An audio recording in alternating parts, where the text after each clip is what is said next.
Africa का उफनता छोर, जहां ताकतवर अटलांटिक महासागर इसके चट्टानी किनारों पर हमला करता है और माहौल बनाता है कमाल की गतिविधियों का।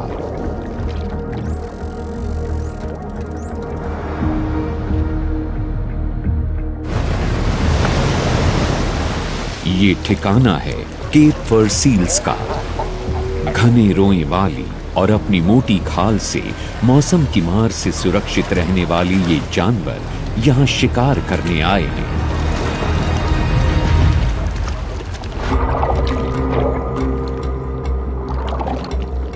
पानी के अंदर इन शानदार जीवों के करतब कमाल के होते हैं। पोषक पदार्थों से भरी बेंगुएला करंट दुनिया की सबसे बड़ी दावतों में से एक का इंतजाम करती है। छोटी छोटी मछलियों का झुंड बहुत फुर्तीला है और सील्स इनके साथ बनी रहती हैं। इनकी नाक पर मौजूद संवेदनशील बाल मछलियों के गलफड़ों की हरकत महसूस कर लेते हैं। खुले समंदर में ये 30 किलोमीटर प्रति घंटे की रफ्तार से तैर सकते हैं।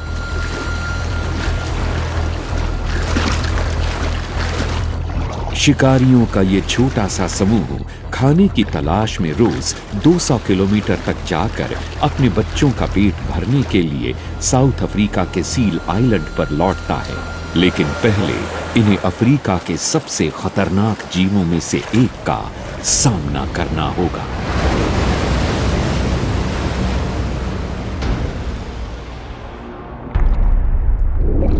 ग्रेट व्हाइट शार्क, 6 मीटर लंबी और कई टन वजन वाली सफेद मौत, और ये अकेली नहीं है।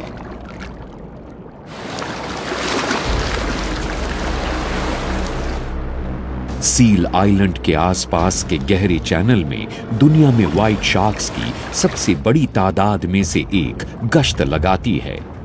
बहुत पुराना जीव होने के बावजूद इसकी बनावट अत्यंत उम्दा है। नाक की छोर पर जेली भरे सेंसर्स किसी भी जीव की हरकतों से पैदा होने वाली बिजली को पकड़ लेते हैं। खून की खास तरह की नलियां इसके शरीर को अंदर से गर्म रखती हैं ताकि ये ठंडे पानी में शिकार कर सके।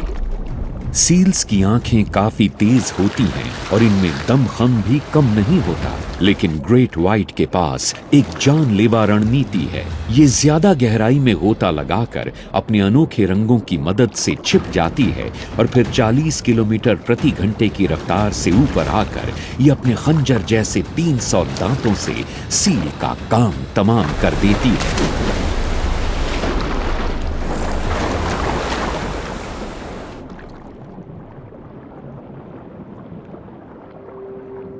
एक जगह है जहां इन शार्क्स का कोई डर नहीं रहता। ये है केल्प फॉरेस्ट। व्हाइट शार्क्स यहां पानी में लहराते केल्प से दूर रहती हैं, जिससे सील्स को ऐसी शांत और सुरक्षित जगह मिल जाती है जो उन्हें तेज लहरों से भी बचाती है। यहां उनके थोड़े बड़े बच्चे तैरने का हुनर निखार सकते हैं और केल्प में छिपे शिकार भी ढूंढ सकते हैं, लेकिन ये हमेशा यहां नहीं रह सकते। ग्रेट व्हाइट्स के पास सिर्फ ताकत नहीं बल्कि जबरदस्त दिमाग भी है जो इनके तेज सेंसेस से मिलकर काम करता है। सील्स चालाक हैं और शार्क्स को उनसे भी ज्यादा चालाक होना पड़ेगा। सील्स के बच्चे पैदा होने के मौसम में साउथ अफ्रीका में ग्रेट व्हाइट्स का दुनिया का सबसे बड़ा जमावड़ा हो जाता है। इन्हें अकेला रहने वाला जीव माना जाता है, लेकिन उस समय ये मिलजुल कर शिकार करती हैं। ज्यादातर सील्स सी केल्प फॉरेस्ट में शार्क्स से बची रहती हैं, लेकिन पीछे छूट गई एक सील पल भर के लिए लापरवाह हो गई। एक शिकारी ने झुंड का ध्यान बटाया और बाकियों ने शिकार को दबोच लिया।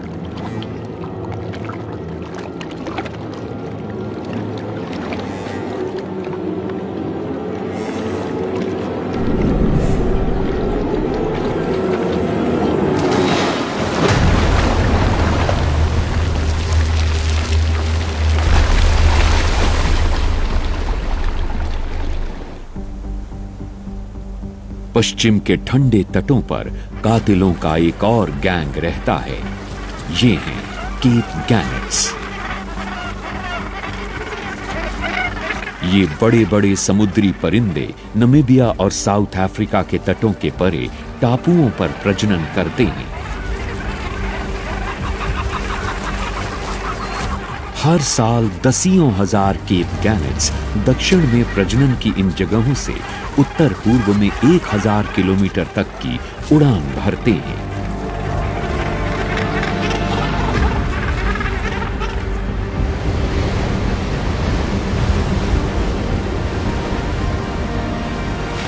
हर साल सर्दी में सदर्न ओशन के ठंडे पानी की धाराएं साउथ अफ्रीका के वाइल्ड कोस्ट से मोजाम्बिक की ओर बहती हैं और उसके साथ ही दुनिया के सबसे बड़े प्रवासी यानी माइग्रेशंस में से एक यानी सार्डीन रन की शुरुआत होती है। अपने सहज ज्ञान से करोड़ों छोटी छोटी मछलियां गर्म धाराओं के आसपास इकट्ठा होकर पानी को स्याह कर देती हैं। अफ्रीका की ताकतवर धारा तट के पास के ठंडे पानी और उसमें रहने वाली सार्डीन मछलियों को भी खींच लेती है।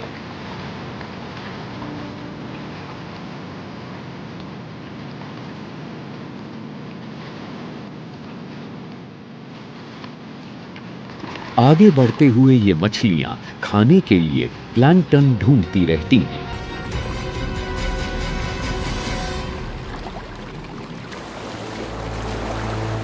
गैनेट्स भी यहां पहुंच रहे हैं, लेकिन इनके साथ कुछ और भी जीव हैं। सार्डीन्स के पीछे एक ज्यादा खतरनाक फौज लगी है।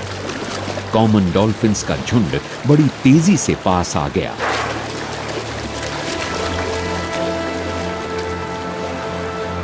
ये टाइट फैमिली फॉर्मेशन में 30 किलोमीटर प्रति घंटे की रफ्तार से तैर रही हैं। विशाल महासागर में सार्डीन रन का पता लगाना बहुत मुश्किल काम है, लेकिन डॉल्फिन्स के पास एक कमाल का उपाय है। एकोलोकेशन। इनकी ऊंची पिच वाली क्लिकिंग समंदर में मौजूद चीजों से टकराकर इनके पास लौटती है, जिससे इन्हें पता चल जाता है कि वो चीज कहां, किस आकार की और कितनी बड़ी है। आज तो लगता है जैसे दावत का इंतजाम है।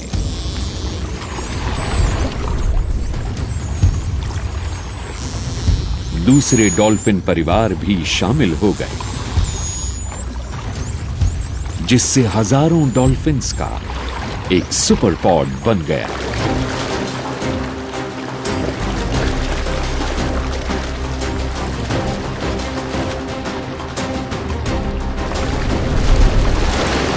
सार्डीन के झुंड को घेरकर ये एक टाइट बेट बॉल की शक्ल में जमा होने पर मजबूर कर देते हैं।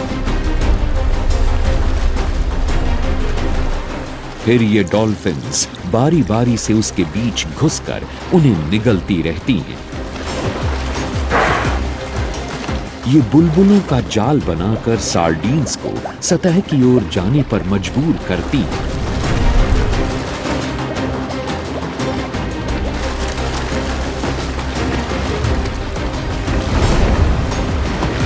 ताकि अचानक हवाई हमला शुरू हो सके।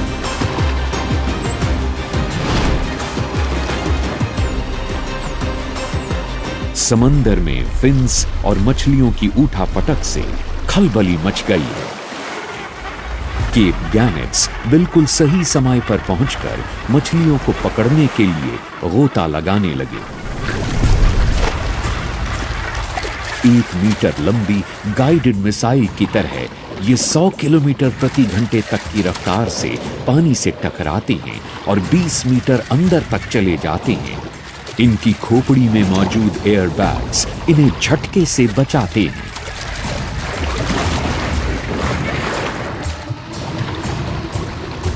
पानी के अंदर ये अपने पंखों और जालीदार पैरों की मदद से तेज मछलियों का पीछा करते हैं। ये 1 मिनट तक पानी के अंदर रह सकते हैं। डॉल्फिन्स इन मछलियों को सतह के पास रहने पर मजबूर कर देती हैं और उन पर हर तरफ से हमला होता है।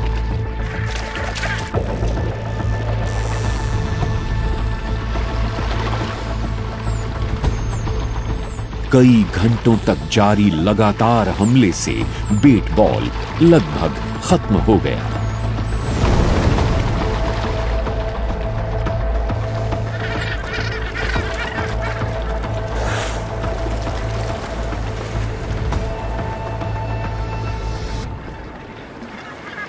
डॉल्फिन्स अब भी मुख्य झुंड को खदेड़ रही हैं, लेकिन गैनेट्स अपने चूजों का पेट भरने के लिए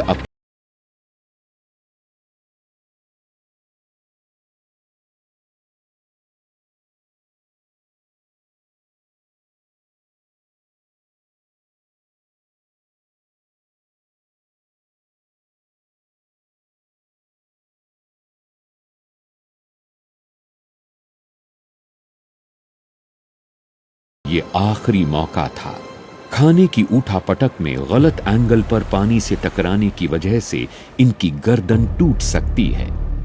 खाने की होड़ के बाद पूरे पानी में खून और मछली के तेल की ललचाने वाली महक फैल गई है और शार्क्स के लिए ये खाने का बुलावा है।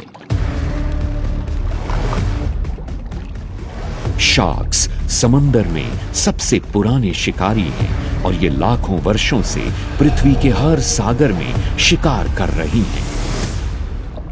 देखने और सूंघने की विकसित क्षमता के साथ साथ अपनी तेज सेंसेस और शिकार के शरीर की बिजली को महसूस करने की ताकत शार्क्स को हर किसी के लिए लगातार एक खतरा बनाए रखती है।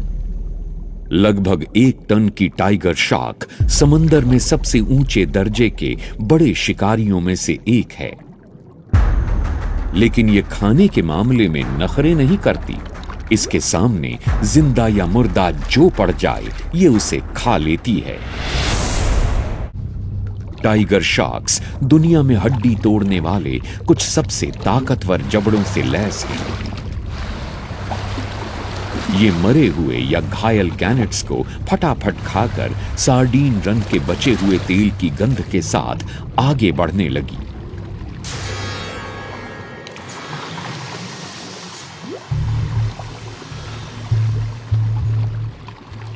डस्की शार्क्स आमतौर पर समंदर की तलहटी में शिकार करती हैं, लेकिन सार्डीन रन में ये भी ऊपर आ जाती हैं। ये भारी भरकम मछलियां सभी शार्क्स में सबसे जोरदार ढंग से काटने वाले हुनरमंद शिकारियों में शुमार हैं। डस्की शार्क्स की एक फौज ने सार्डीन्स के झुंडों को फिर से घेरना शुरू कर दिया।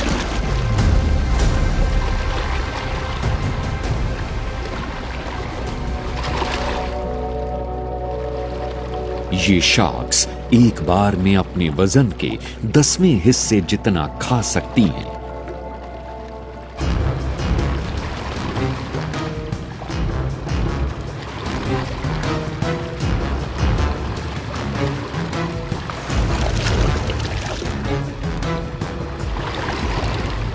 ये मछलियों के चक्कर काटते झुंड पर बारी बारी से खुले जबड़ों वाले टॉर्पीडो की तरह हमला करके उन्हें खा लेती हैं।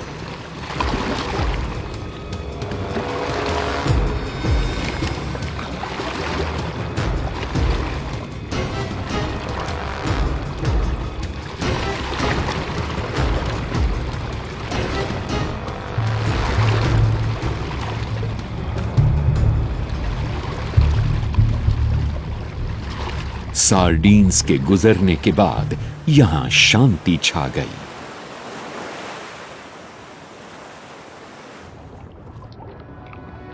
पहली नजर में रीफ्स यहां बहुत शांत जगह लगती है, लेकिन रंग बिरंगे कोरल वाली इस जगह पर जिंदा रहने की हर रोज की जद्दोजहद चलती रहती है और रीफ शार्क्स अपना सबसे जबरदस्त कमाल दिखाती हैं। जब ये अफ्रीका के समंदर में आती हैं तो जीव जंतुओं से भरा रीफ पानी के हंगर गेम्स के जैसा बन जाता है। ये झुंड बनाकर बहुत आक्रामक, हिंसक और तेज ढंग से कोरल में छिपे शिकार का पीछा करती हैं। ग्रुपर फिश अपना ज्यादातर वक्त अपने बिल के ठीक बाहर बिताती हैं ताकि खतरा भांपते ही अंदर छिप सकें।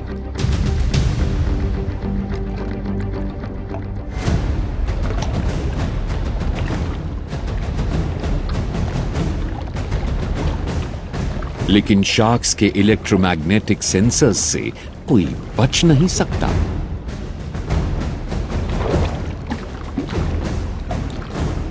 खाना मिलने पर इनके बीच छीना झपटी शुरू हो जाती है।